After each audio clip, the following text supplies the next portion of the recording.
Assalamualaikum warahmatullahi wabarakatuh. Perkenalkan, nama saya Alisya Putri Ahmadiani dengan NIM 114. Tujuan saya membuat video yaitu untuk memaparkan materi mengenai ISO dan ISO 56000. Untuk penjelasan lebih lanjut, simak video berikut ini. Untuk materi yang pertama, di sini saya akan menjelaskan mengenai definisi ISO. Nah, apa sih definisi ISO? Definisi ISO adalah sebuah organisasi internasional yang didirikan pada tanggal 23 Februari tahun 1947 yang terdiri dari wakil-wakil dari Badan Standarisasi Nasional setiap negara. Untuk selanjutnya yaitu tujuan dari ISO. Nah, ISO mempunyai tujuannya yaitu untuk mengembangkan dan menerbitkan standar internasional untuk berbagai industri, teknologi, dan layanan. Untuk selanjutnya yaitu standar ISO. Nah, ternyata standar ISO itu ada banyak. Nah, di sini saya akan menjelaskan 9 standar ISO. Nah, terutama ISO 9001. Nah, ISO 9001 ini menjelaskan tentang sistem manajemen mutu. Untuk yang kedua, ISO 14001. Nah, ISO 14001 ini menjelaskan mengenai sistem manajemen lingkungan. Untuk yang ketiga, ISO 27001. Nah, ISO 27001 ini menjelaskan mengenai sistem manajemen keamanan dan informasi.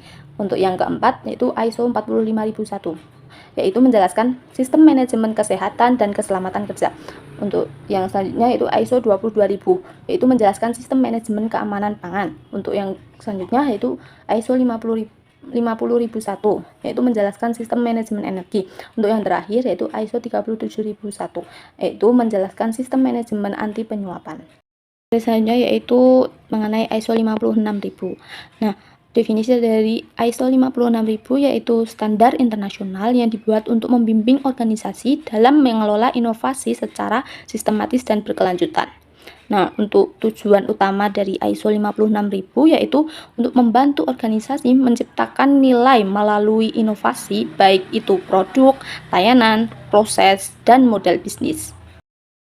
Selanjutnya yaitu terdiri dari apa saja sih ISO 56000. Nah, seri standar ISO 56000 terdiri dari 7 pedoman utama. Untuk yang pertama yaitu ISO 56000 tahun 2020, yaitu mengenai konsep dasar dan prinsip manajemen inovasi. Nah, ternyata konsep ini sudah direvisi tahun 2025 menjadi sistem manajemen inovasi. Yang kedua, ISO 56001 tahun 2024, yaitu membahas persyaratan sistem manajemen inovasi. Yang ketiga yaitu ISO 56002 tahun 2019, yaitu mengenai panduan sistem manajemen inovasi. Yang keempat, ISO 56003 tahun 2019, yaitu mengenai alat dan metode kemitraan inovasi. Yang kelima yaitu ISO 56004 tahun 2019 mengenai penilaian manajemen inovasi.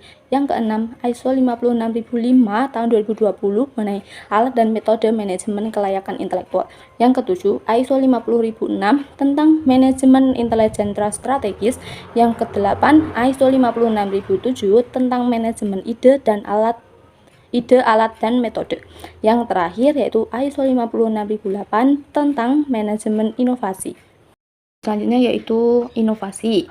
Nah, definisi inovasi adalah entitas baru atau yang berubah seperti produk, layanan, proses, model, atau metode yang mewujudkan atau mendistribusikan kembali nilai. Nah, inovasi adalah tentang hasil, bukan hanya proses kreatif. Nah, jika saya berbicara tentang prosesnya, katakan aktivitas inovasi agar jelas. Untuk materi selanjutnya yaitu novelty dan value atau kebaruan dan nilai. Nah, kebaruan plus nilai akan bersifat konstekstual. Nah, apa sih yang dianggap inovatif? Yaitu inovatif itu tergantung pada bagaimana organisasi dan pemangku kepentingannya melihatnya. Nah, contohnya seperti solusi baru untuk perusahaan bahkan jika ada di tempat lain masih bisa inovatif bagi Anda. Selanjutnya yaitu jenis-jenis inovasi atau types of innovation.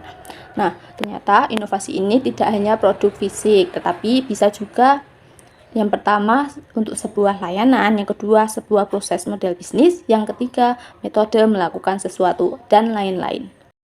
Untuk materi selanjutnya yaitu mengenai jenis nilai yang direalisasikan. Nah, di sini terdapat jenis inovasi. Nah, yang pertama itu ada grow innovation atau inovasi pertumbuhan. Yang kedua sustaining innovation atau disebut mempertahankan inovasi. Nah, yang ketiga strategic innovation atau inovasi strategis. Nah, yang keempat ada productivity innovation atau inovasi produktivitas. Yang kelima ada environmental innovation atau inovasi lingkungan. Nah, yang terakhir yaitu social innovation atau inovasi sosial. Untuk materi selanjutnya yaitu mengenai jenis inovasi berdasarkan tingkat kebaruan. Nah, di sini ada 3 jenis inovasi. Nah, yang pertama yaitu inovasi bertambahan, yang kedua inovasi sedang, yang ketiga inovasi radikal. Nah, penjelasan dari inovasi bertambahan yaitu peningkatan atau penyempurnaan kecil pada produk, layanan, proses atau model bisnis yang ada. Nah, untuk inovasi sedang di sini yaitu inovasi yang melibatkan perubahan yang lebih signifikan daripada inovasi intelektual, tetapi berdasarkan konsep yang sudah ada. Nah, yang ketiga yaitu inovasi yang menciptakan sesuatu yang benar-benar baru, seringkali mengubah pasar atau industri. Itu materi yang terakhir dari ISO dan ISO 56000 di sini yaitu jenis inovasi berdasarkan tingkat kebaruannya. Nah, di sini juga terdapat 2 inovasi. Yang pertama yaitu inovasi yang mengganggu, yang kedua inovasi transformatif. Sekian video materi yang pertama mengenai ISO dan ISO 56000. Sekian dari saya. Wassalamualaikum warahmatullahi wabarakatuh.